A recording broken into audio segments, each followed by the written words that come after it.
Fundamental analysis করে কোনো একটা কোম্পানি ফাইন্যান্সিয়ালি ভালো কোম্পানি নাকি খারাপ কোম্পানি সেটা বুঝতে আমাদের অনেক টাইমের দরকার।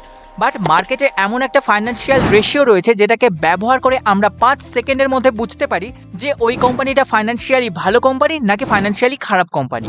1 সেকেন্ডও স্কিপ না করে পুরো ভিডিওটি মন দিয়ে দেখুন এবং আপনি জানতে পারবেন এই ফাইন্যান্সিয়াল রেশিওটাকে কিভাবে আমরা সফলভাবে মার্কেটে ব্যবহার করতে পারি ভালো ভালো কোম্পানিকে চুজ করার সময়। সবার প্রথমে আমরা গুগলে এসে গেছি। গুগলে এসে সার্চ করে নেব স্ক্রিনার সার্চ করলে প্রথম যে আমাদের ওয়েবসাইটটা আসছে এই যে স্ক্রিনার, এখানে আমরা চলে যাব। এখানে এসে আমরা যে কোনো একটা কোম্পানি চুজ করে নিয়েছি, টিসিএস নিয়ে নিলাম। আমরা যে ফাইন্যান্সিয়াল রেশিওকে দেখব তার নাম হলো ডেট টু ইকুইটি রেশিও।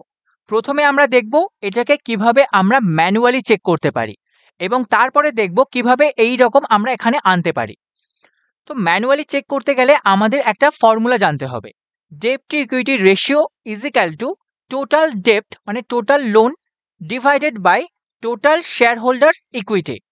এবারে আমাদের এই ফর্মুলা অনুযায়ী টোটাল ডেপ্ট অর্থাৎ লোন আমরা পেয়ে যাব এই বোরোয়িংয়ে। ব্যালেন্স শিটে এসে আমরা যখন এই বোরোয়িংয়ে চেক করব, বোরোয়িং মানে লোন, তখন আমরা ওই কোম্পানিটার টোটাল লোন কত আছে, ডেপ্ট কত আছে সেটা জানতে পারবো। টিসিএস এর ক্ষেত্রে টোটাল যে লোন আছে 9,046 কোটি। তো আমরা এটাকে এখান থেকে কপি করে নেব এবং আমরা ক্যালকুলেটরে গিয়ে এটাকে এখানে পেস্ট করে দেব। তো আমাদের টোটাল লোন চলে এসেছে। এবারে এটাকে ডিভাইড করতে হবে টোটাল শেয়ার হোল্ডার্স ইকুইটি দিয়ে। তো টোটাল শেয়ার হোল্ডার্স ইকুইটি আমরা পাবো কোথা থেকে? তার জন্য আমাদের এই ব্যালেন্স শিটের ভেতরেই এই ইকুইটি ক্যাপিটাল এবং এই রিজার্ভ, এই দুটোকে যখন আমরা একসাথে যোগ করে দেব, এই যে 362 কোটি এবং 1,01,133 কোটির, এটাকে যখন আমরা একসাথে যোগ করে দেব এখান থেকে আমাদের টোটাল শেয়ার হোল্ডার্স ইকুইটি বেরিয়ে আসে। তো এটাকে আমরা যোগ করে দিই এখানে। তো আমরা এখানে একটা ফার্স্ট ব্র্যাকেট নিয়ে নিলাম। ফার্স্ট ব্র্যাকেট নিয়ে আমাদের এখানে ফিগারটা কত, এটাকে এখান থেকে কপি করে এখানে আমরা পেস্ট করে দিলাম। তারপরে প্লাস কত কোটি, 362 কোটি। এখান থেকে এটাকে কপি করে এখানে পেস্ট করে তারপরে সেকেন্ড ব্র্যাকেট দিয়ে দিলাম। ঠিক আছে, এবারে আমরা এটাকে ক্যালকুলেট করি। তো আমাদের এখানে যেটা বেরিয়ে আসছে 0.0891। ঠিক আছে, মানে আমরা এটাকে যদি রাউন্ড ফিগার করে নিই 0.09। তো টিসিএস এর ক্ষেত্রে আমাদের যে ডেট টু ইকুইটি রেশিও বেরিয়ে আসছে সেটা হলো 0.09। তো এটা কারেক্ট কি কারেক্ট নয় সেটা আমরা কিভাবে চেক করব? তো তার জন্যে আমাদের এই টিসিএস এর এখানে যেতে হবে। আমরা একদম ফার্স্ট স্ক্রিনে চলে এলাম।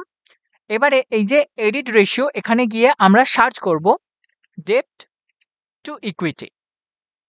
এটাকে আমরা এখান থেকে রাইট করে নিলাম, সিলেক্ট করে নিলাম, তারপরে সেভ কুইক রেশিও এর উপর ক্লিক করলাম। তো আমাদের এখানে চলে এসেছে এই রেশিওটা, ডেট টু ইকুইটি রেশিও 0.09। মানে আমাদের এখানে আর ক্যালকুলেট করতে হলো না, সরাসরি এখানে ডেট টু ইকুইটি রেশিওটা বেরিয়ে চলে এসেছে 0.09। তো এই যে ডেট টু ইকুইটি রেশিও আমাদের 0.09 এলো, এটা কি ভালো নাকি খারাপ? যখন কোনো কোম্পানির ডেট টু ইকুইটি রেশিও জিরোর যত কাছে থাকবে তত ভালো।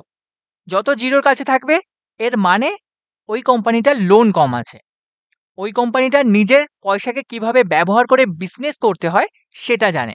আর যেসব কোম্পানির ডেট টু ইকুইটি রেশিও 0.25 এর বেশি সেই সব কোম্পানিগুলোকে আমাদের অ্যাভয়েড করে চলা ভালো, কারণ তাদের লোন অনেক বেশি আছে।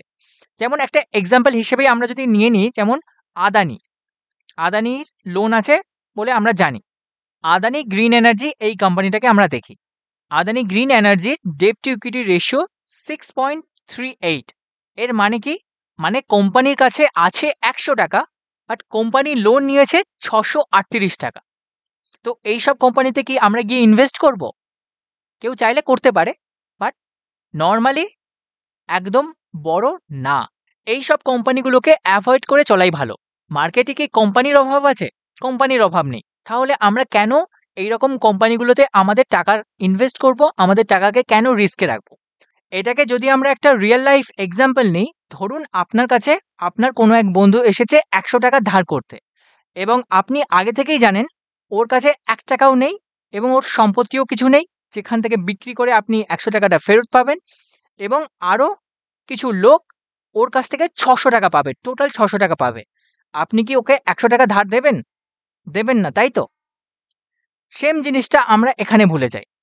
যখন আমরা স্টক মার্কেটে কোনো কোম্পানিতে ইনভেস্ট করতে যাই, আমরা এই জিনিসটা ভুলে যাই। আমরা যে কোম্পানির লোন অনেক রয়েছে সেখানেও গিয়ে ইনভেস্ট করে দিই বা ট্রেডের জন্য আমরা শেয়ার কিনে নিই। তো রিয়েল লাইফে যে বন্ধুর ঘাড়ে অনেক টাকার লোন রয়েছে তাকে লোন দেওয়া থেকে আমরা যেভাবে অ্যাভয়েড করে থাকি, ঠিক একই রকম আমরা শেয়ার মার্কেটের ক্ষেত্রে কোনো কোম্পানিতে ইনভেস্ট বা ট্রেডিংয়ের জন্য শেয়ার কেনার সময় সেইভাবেই আমরা অ্যাভয়েড করে থাকবো। যে কোম্পানির লোন বেশি সেখান থেকে আমরা অ্যাভয়েড করে চলবো। ডেট টু ইকুইটি রেশিওকে আমরা যেভাবে ব্যবহার করলাম, এইভাবে আমরা ব্যাংক এবং এনবিএফসির ক্ষেত্রে ব্যবহার করব না। কারণ এনবিএফসি এবং ব্যাংকের মেন কাজই হচ্ছে লোন নিয়ে অনেক লোন দেওয়া। যেমন আমরা যদি এইচডিএফসিকে চেক করি, এর অনেক লোন আমরা পাবো। তা বলে এটা কি ভালো কোম্পানি নয়? এই যে এর লোন 6.81। আমরা যদি কোটাককেও চেক করি, এখান থেকে আমরা কোটাককে দেখি, কোটাক মাহিন্দ্রা, এর লোন 4.00। এবং আমরা যদি বাজাজ ফাইন্যান্সকে দেখি, বাজাজ ফিনসার্ভকে দেখি, এর লোন 4.66। তো আমরা ব্যাংকিং এবং এনবিএফসি কোম্পানিগুলোর ক্ষেত্রে ডেট টু ইকুইটি রেশিও ব্যবহার করব না। আরও অনেক ভালো কোম্পানি আছে যাদের লোন খুবই কম নেওয়া রয়েছে এবং যারা ফাইন্যান্সিয়ালি ভালো পারফরমেন্স দেখাচ্ছে, গ্রোথ দেখাচ্ছে, সেরকম অনেক কোম্পানি আছে। সেগুলোকে আমরা চুজ করব, সেখানে আমরা ট্রেডিং বা ইনভেস্টিংয়ের জন্য শেয়ার কিনতে পারি। যেমন আমরা যদি কিছু অন্য কোম্পানি সার্চ করি, ইনফি সার্চ করি, একটা ভালো কোম্পানি, এর debt to equity ratio 0.10, loan খুবই কম।